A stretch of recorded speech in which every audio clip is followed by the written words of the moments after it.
Hai guys, selamat datang di channel Animanga Studio.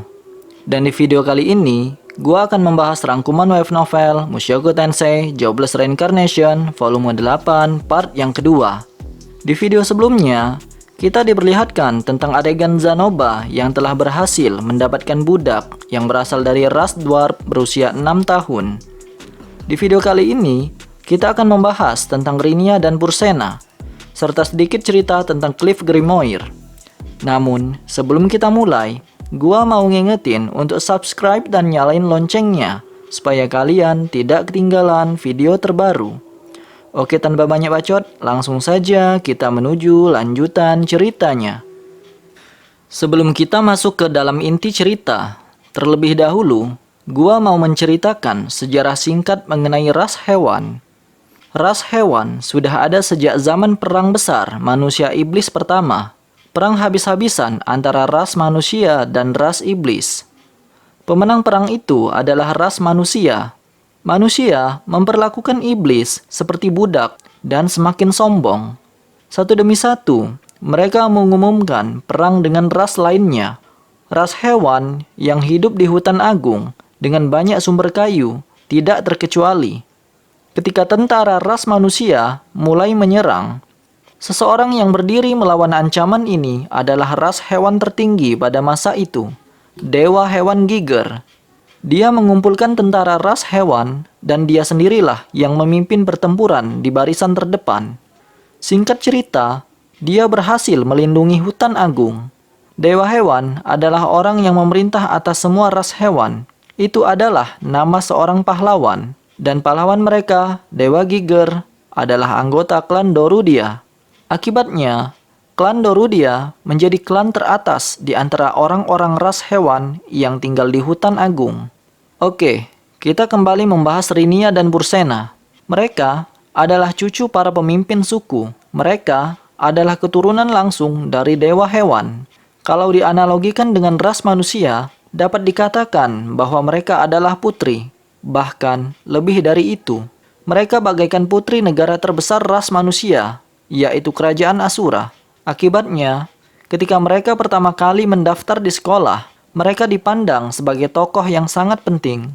Tujuan mereka belajar di Akademi Sihir adalah keputusan kepala suku, agar mereka memiliki wawasan yang lebih luas.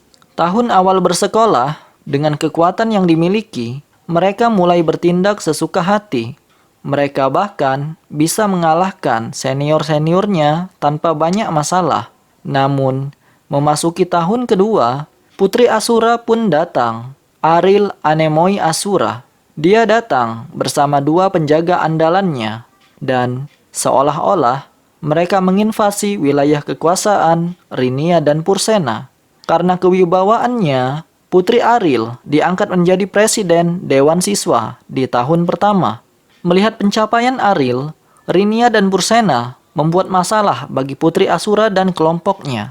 Namun, kejahilan mereka terhenti setelah mereka dikalahkan oleh Fitz. Hampir 20 orang penyerang dibantai oleh Fitz sendirian. Mereka berdua juga dihajar tanpa ampun oleh Fitz. Saat kejadian itu terungkap, para guru bahkan mengadakan konferensi. 20 atau lebih penyerang dikeluarkan dari sekolah. Namun, Rinia dan Pursena tidak dikeluarkan karena diyakini bahwa mengusir kedua wanita klan Dorudia itu akan mengundang permasalahan politik. Oke, kemudian kita kembali beralih ke adegan ketika Zanoba dan Rudeus berhasil membeli seorang budak ras dwarf yang berusia 6 tahun. Ia diberi nama Juliet atau biasa dipanggil Julie. Rudeus mulai melatih Julie menggunakan sihir bumi. Mula-mula, Rudeus menyuruhnya berlatih, merapalkan sihir hanya sekali. Tapi setelah itu, Julie berhasil membuat peluru bumi tanpa pelafalan. Sihir itu berhasil dikuasai hanya dalam 1 bulan. Menurut Rudeus, Julie masih jauh dari level yang diinginkan. Tentu saja, meski Julie sering mencoba menggunakan peluru bumi, dia hanya berhasil sekali. Dia juga kehabisan mana dengan cepat. Meski demikian, anak kecil seperti ini bisa menggunakan sihir mantra tanpa suara adalah hal yang menakjubkan. Pada saat yang bersamaan, Rudeus juga mengajari Julie bahasa manusia. Zanoba pikir Julie adalah pembelian yang tepat. Julie adalah anak yang sangat tajam. Jika Zanoba memintanya membawakan sesuatu, dia pandai menebak apa yang Zanoba maksud. Biasanya seorang budak akan dicap menggunakan segel sihir tipe khusus. Namun, Rudeus tidak menyukai hal semacam itu. Pada akhirnya, Rudeus memperlakukannya lebih sebagai murid ketimbang budak. Sementara itu, pada suatu hari, setelah selesai mengajari Julie, tiba-tiba Rudeus bertanya kepada Zanoba mengenai patung Roxy. Pertanyaan yang terlontar dari mulut Rudeus membuat Zanoba keringat dingin. Zanoba tak menyangka, akhirnya Rudeus menanyakan itu. Setelah banyak mengulur waktu, akhirnya Zanoba mengeluarkan satu kotak terkunci dari bawah tempat tidur. Tangannya gemetar melepaskan kunci itu, dan Zanoba menampilkan isinya. Begitu melihat ini, tatapan Rudeus berhenti bergerak. Karya nomor 1 Rudeus telah hancur menjadi beberapa bagian. Rudeus marah besar kepada Zanoba. Dengan ketakutan serta panik, Zanoba menjelaskan bahwa di tahun pertamanya, ia ditantang oleh Rinia dan Pursena untuk berduel. Mereka meminta Zanoba mempertaruhkan benda yang paling berharga. Namun Zanoba tak punya satupun benda berharga selain figur Roxy 1/10 ini. Sebagai Miko, Zanoba tidak pernah kalah di kerajaan Chiron. Itu sebabnya Zanoba tidak meragukan kemenangannya. Namun, saat duel tiba, mereka menggunakan teknik yang aneh. Dan itulah yang membuat Zanoba kalah telak. Setelah menerima patung Roxy itu, Rinia dan Pursena malah menghinanya. Kemudian mereka menjatuhkan patung itu begitu saja, menendang dan menginjak-injaknya, lantas menghancurkannya berkeping-keping. Rudeus yang mendengar penjelasan Zanoba akhirnya paham. Ia menepuk pundak Zanoba dan bilang, "Ayo berikan pelajaran pada gadis-gadis itu." Pada suatu hari, Rudeus dan Zanoba berencana untuk menghadang Rinia dan Pursena di rute pulang yang berada dekat hutan dan merupakan tempat terbuka yang sulit dilihat dari tempat lain. Hingga malam tiba, akhirnya kedua gadis itu muncul. Rinia bilang, "Apa maksudnya ini? Jangan menghalangi jalanku. Enyahlah sekarang juga dari hadapanku." Kemudian Pursena bilang, "Rinia, sepertinya orang-orang ini tidak ingin pergi." Setelah mendengar itu, Rinia menatap Zanoba yang berdiri di belakang Rudeus. "Zanoba, bukankah seharusnya kamu malu meski kau berencana balas dendam atas kekalahanmu waktu itu? Lantas, apa untungnya membawa murid baru itu?" Namun, ucapan Rinia diabaikan begitu saja. Rinia terlihat tampak marah. Rudeus bilang, "Kalian berdua yang selalu bersama, bahkan jauh lebih memalukan. Apakah kalian tidak bisa melakukan sesuatu secara mandiri?" Rinia bilang, "Kamu jangan terlalu belagu. Kamu masih tahun pertama. Karena kamu nampaknya pernah berkenalan dengan Ji-chan, maka aku tidak terlalu tertarik mengganggumu. Tapi, jika mulutmu terlalu besar, aku tidak akan segan menghajarmu sampai mati." Di sisi lain, Pursena sepertinya sedang mempersiapkan tekniknya. Ia memamerkan taringnya dan meletakkan tangan di dalam mulutnya. Ini mengingatkan Rudeus ketika pernah dikalahkan oleh Gies. Ini adalah sihir suara. Rinia menghentak tanah dengan suara menggelegar. Rinia melompat ke samping dan menghilang. Rudeus kemudian mengaktifkan mata iblisnya. Ia melihat Rinia akan bergerak tepat di sampingnya setelah 3 langkah dan tiba-tiba akan memberikan serangan. Rudeus terus mengawasi pergerakan Rinia sembari memberikan instruksi kepada Zanoba agar mewaspadai Pursena. Sebelum sihir Pursena aktif, Rudeus menciptakan segumpal pasir hingga membuat Pursena batuk-batuk karena menghirup pasir. Di sisi lain, serangan Rinia tampaknya lebih lemah dari yang Rudeus pikirkan. Eris bahkan jauh lebih kuat dari ini. Rudeus mengikuti gerakannya dan memberikan serangan balik. Rudeus melesatkan telapak tangan ke dagu Rinia. Ia tersentak dan kuda-kudanya pun kacau. Rudeus mengejarnya, memukul dahinya, dan merobohkannya ke tanah. Setelah itu, Rudeus menginjak dadanya dengan tatapan tajam. Rudeus membuat peluru batu. Lalu, terdengar suara benturan keras. Rinia pun pingsan. Rudeus mengalihkan pandangan pada pertarungan Pursena dan Zanoba. Zanoba tidak bisa menjangkaunya. Pursena bergerak dengan kedua kaki dan tangannya. Itu terlalu cepat bagi Zanoba. Atau sebenarnya, Zanoba lah yang terlalu lamban. Rudeus mencoba membantu dengan membuat rawa di depan Pursena. Karena tanah di depannya tiba-tiba berubah menjadi lumpur, dia tersandung dan jatuh dengan muka terlebih dahulu tercebur ke lumpur. Pada saat bersamaan, Rudeus mengeraskan lumpur. Pursena panik karena tidak dapat keluar dari jebakan itu. Setelah itu, Rudeus melepaskan peluru batu dari tangan kanan. Suara dentuman keras kembali terdengar. Lantas, Pursena pun pingsan. Atas sinyal Rudeus, Julie yang telah bersembunyi di balik semak-semak muncul dengan membawa karung besar. Bersama Zanoba, mereka mengarungi kedua gadis itu. Adegan berikutnya, tampak dua gadis hewan telah berada di kamar Rudeus. Tangan mereka terikat dan mulutnya disumpal. Zanoba dan Rudeus duduk di kursi. Setelah mereka tersadar, mereka pun berontak dengan mengeluarkan suara yang tidak jelas. Itu karena mulut mereka tersumpal. Rudeus bilang, "Kalau begitu, dari mana aku harus memulai?" Rudeus melihat keduanya sembari meletakkan tangan ke dagu. Mereka berdua memutar tubuh, sehingga roknya tersingkap dan paha mereka kelihatan. Pursena melihat ke arah mana pandangan Rudeus. Kemudian dia mulai mengendus dan ekspresinya berubah menjadi kegelisahan. Lalu, Rudeus memiliki suatu ide.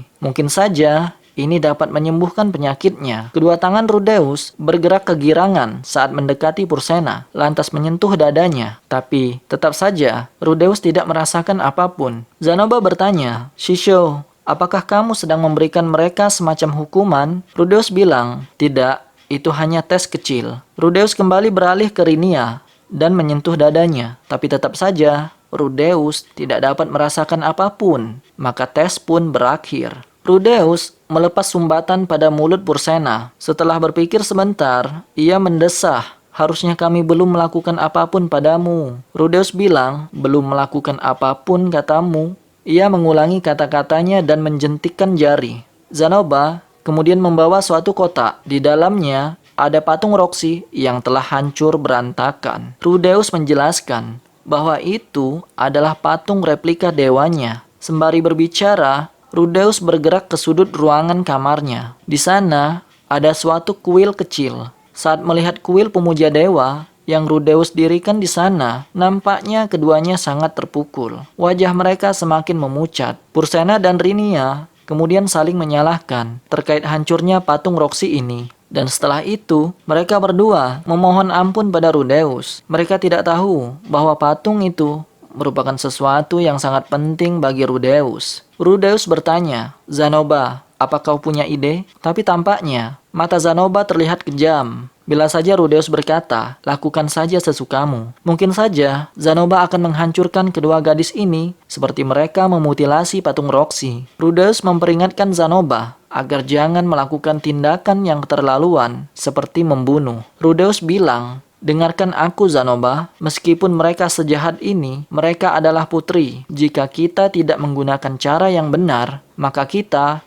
juga akan kena getahnya." Pada akhirnya, Rudeus dan Zanoba bingung memberikan hukuman apa yang tidak beresiko namun setimpal. Rudeus kemudian memutuskan untuk berkonsultasi dengan Fitz untuk meminta bantuan. Bagaimanapun juga, Fitz Senpai adalah orang yang berpengetahuan luas dan dia selalu punya solusi atas masalah yang Rudeus hadapi. Singkat cerita, setelah menjelaskan itu semua kepada Fitz, ia pun bilang, "Rudeus-kun, setelah kamu menyekap mereka, apakah kamu..." Wajah Fitz Senpai merona merah cerah, dan dia menatap Rudeus dengan curiga. Rudeus buru-buru menjawab, "Tidak, aku belum melakukan satu pun hal mesum pada mereka. Paling-paling, aku hanya sedikit meremas dada si anjing." Fitz bilang, "Kamu tidak menyentuh mereka dengan niatan seperti itu kan?" Rudeus kembali menjawab, "Ah tidak, santai saja." Mendengar itu, Fitz tampak sedikit lega. Kemudian, Rudeus meminta saran kepada Fitz bagaimana memberikan hukuman pada mereka yang bisa memuaskan rasa sakit hatinya, namun juga tidak terlalu keras sehingga mereka tidak dendam kepada Rudeus. Fitz merasa itu adalah pertanyaan yang sulit. Meski begitu, Fitz mengeluarkan desahan saat dia berpikir. Setelah beberapa saat, akhirnya Fitz bilang, "Baiklah, aku punya ide bagus." Tak lama berselang, Rudeus dan Fitz telah berada di kamar. Mereka melihat kedua gadis hewan ini terlihat lemas, tanpa ada kekuatan yang tersisa. Tampak Rinia memohon kepada Rudeus untuk melepaskan borgolnya, karena ia sangat sulit bergerak dan berjanji tidak akan lari. Sedangkan Pursena mengeluh kelaparan dan ingin makan daging. Ia berjanji untuk menjadi gadis yang baik. Akhirnya, Rudeus melepaskan borgol mereka. Saat Rudeus melakukannya, keduanya berlutut di depan Rudeus. Fitz yang melihat itu merasa iba dan bilang, karena keduanya tampak telah mengakui kesalahan. Aku penasaran, apakah sebaiknya kita memaafkan mereka meskipun kau belum tenang, namun disekap seharian sangatlah menyiksa loh. Rinia yang sedang berlutut bilang, mulai sekarang kami akan dengarkan apapun yang kamu katakan. Kami akan menjadi orang kepercayaanmu. Karena itulah, mohon maafkan kami. Pursena menambahkan, bos, bisakah kami pergi? Tampaknya, mereka belum benar-benar mengakui kesalahannya. Tampak Fitz mengeluarkan suatu botol dari dadanya. Itu adalah botol berisikan cat hitam di dalamnya. Lalu dia juga mengeluarkan kuas. Inilah yang dia sebut dengan ide bagus tadi. Singkat cerita, wajah mereka dicoret-coret dengan menggunakan cairan hitam itu. Dan kemudian, di pipi mereka tertulis, aku adalah seekor kucing yang kalah dari Rudeus. Dan aku adalah seekor anjing yang kalah dari Rudeus. Setelah mencoret-coret wajah mereka, Fitz bilang, aku menggunakan cat yang digunakan klan tertentu untuk meninggalkan tato di tubuh kalian. Jika aku menggunakan mantra khusus, ini tidak akan hilang sepanjang sisa hidupmu. Mendengar itu, mereka tampak gemetar ketakutan dan bilang, kami mengerti, mohon maafkan kami. Terlihat Pursena pun menangis. Akhirnya, Rudeus melepaskan mereka. Untuk menghindari masalah, Rudeus meminta mereka untuk pergi melalui jendela. Walau ini adalah lantai 2, tidak masalah bagi ras hewan untuk melompatinya. Sebelum pergi, Rinia bertanya, bos, meskipun kamu hanya seorang penyihir, latihan macam apa yang kamu lakukan untuk bisa melihat gerakanku? Siapa Shishomu? Rudeus menjawab, Ghislaine. Rinia kembali bilang, Ghislaine, maksudmu bibiku? Rudeus bilang, ya, itu benar.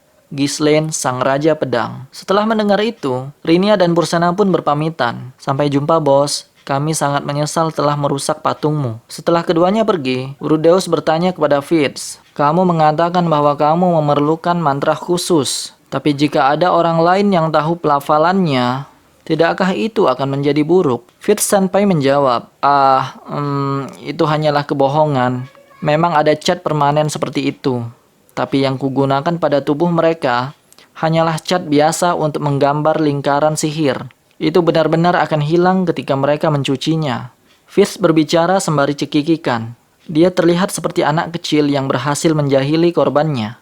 Fitz tinggal di kamar Rudeus sebentar. Entah kenapa, ia gelisah dan tak bisa tenang. Sembari mondar-mandir di kamar, dia sering bertanya tentang ini atau itu yang dia anggap aneh. Bila tidak dicegah Rudeus, hampir saja Fitz membuka kotak suci yang sebenarnya berisikan celana dalam Roxy. Untungnya, Fitz tidak jadi membukanya.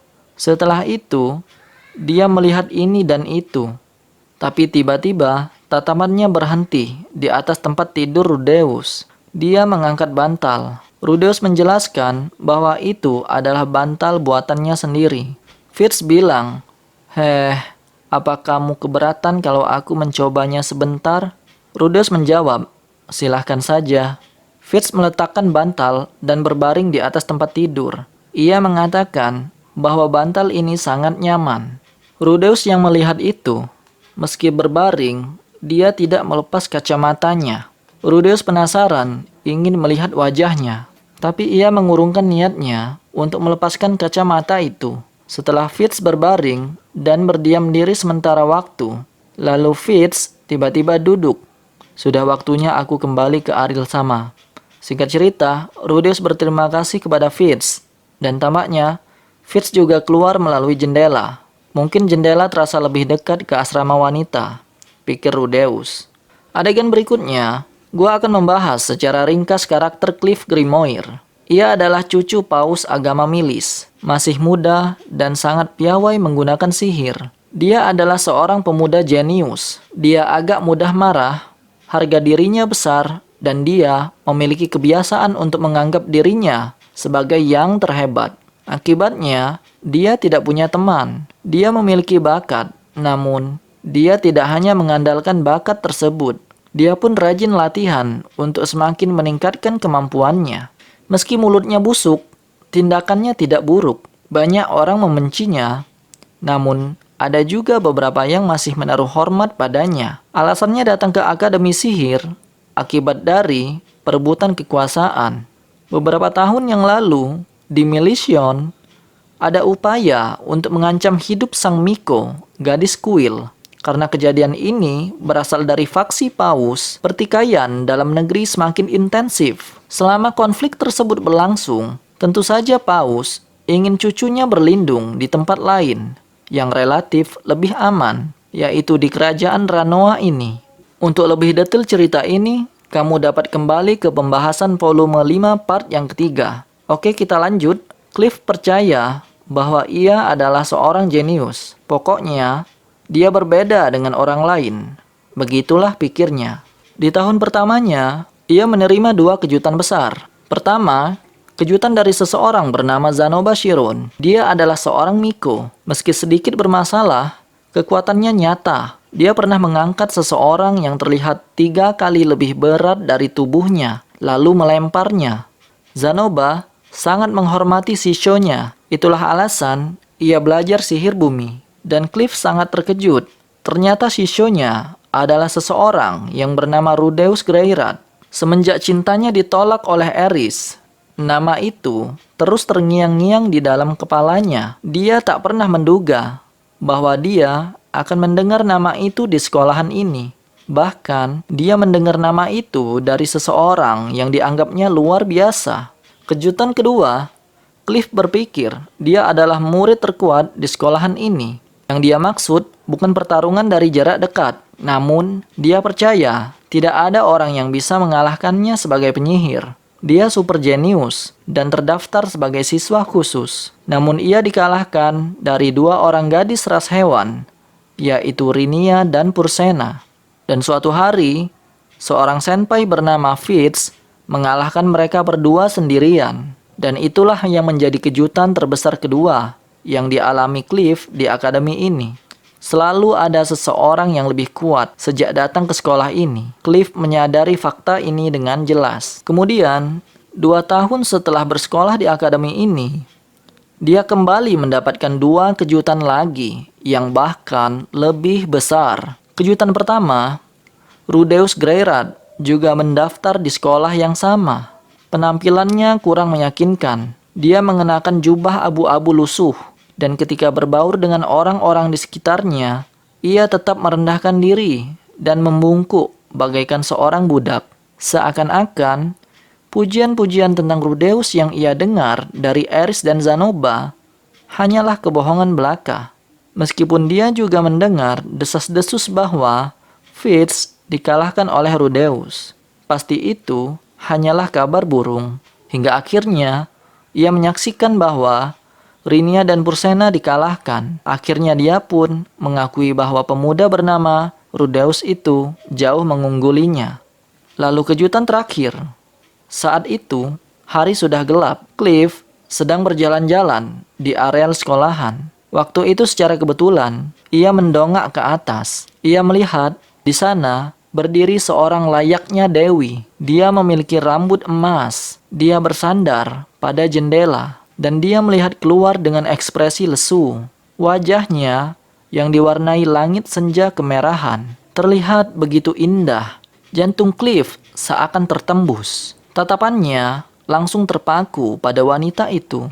Pada saat bersamaan, wanita di dekat jendela itu juga melihat Cliff. Dengan lembut, dia tersenyum dan melambai pada Cliff. Sikap itu, senyum itu, semuanya terjadi begitu saja. Cliff pun berpikir, aku lahir untuk bertemu wanita ini, dan dia terlahir untuk menemuiku. Sepekan berlalu, saat itu hari sudah malam. Rudeus sedang dalam perjalanan pulang ke asrama. Sambil berjalan di sepanjang batu setapak, kebetulan Rudeus mendengar seseorang berteriak, "Oi, tunggu! Jangan pikir kamu bisa merapalkan sihir."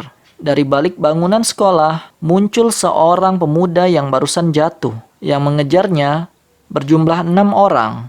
Anak muda itu telah mendapatkan jarak yang cukup untuk merapalkan sihir. Awalnya, dia sudah mencoba menggunakan sihir skala besar, tapi dihentikan oleh para pria yang mengganggunya. Bahkan saat dia menggunakan sihir tingkat dasar, dia tak mampu berbuat banyak. Pemuda itu terpojok dan akhirnya dipukuli. Rudeus yang melihat itu mencoba untuk menghentikan mereka. Satu orang dari mereka menyadari bahwa orang yang mencoba menghentikan mereka adalah Rudeus sang Quagmire.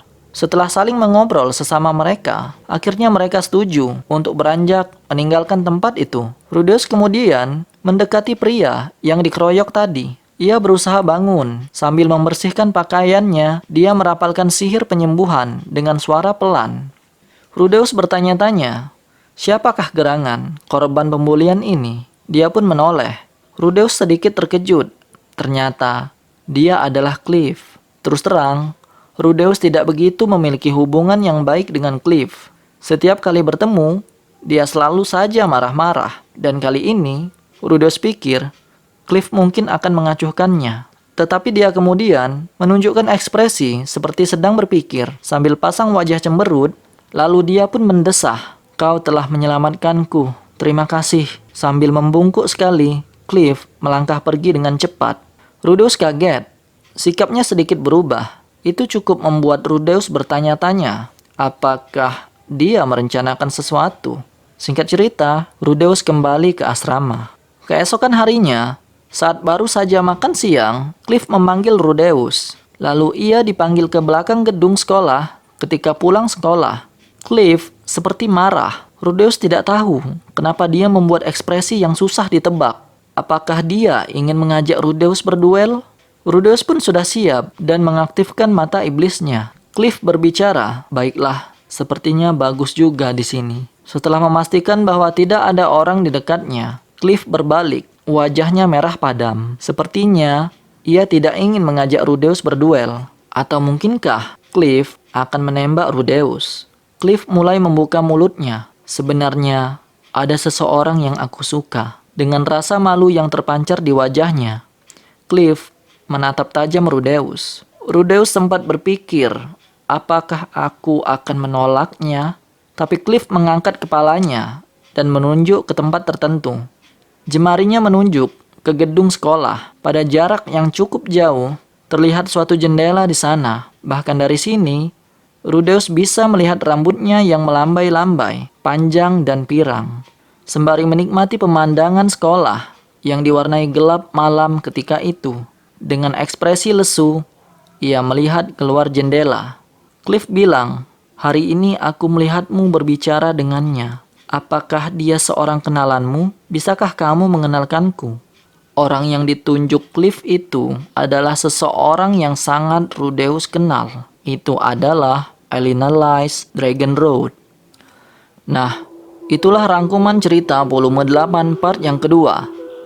Video berikutnya, gua akan membahas tentang kelanjutan kisah Cliff Grimoire serta Rudeus yang akan banyak menerima tantangan duel dari beberapa orang yang tidak dikenalnya. Banyak cerita yang tidak dijelaskan di anime dan manganya loh. Maka dari itu, kalau males baca web novelnya, pantengin terus channel ini dengan subscribe dan hidupkan notifikasinya. Oke, sekian dari saya. Terima kasih guys.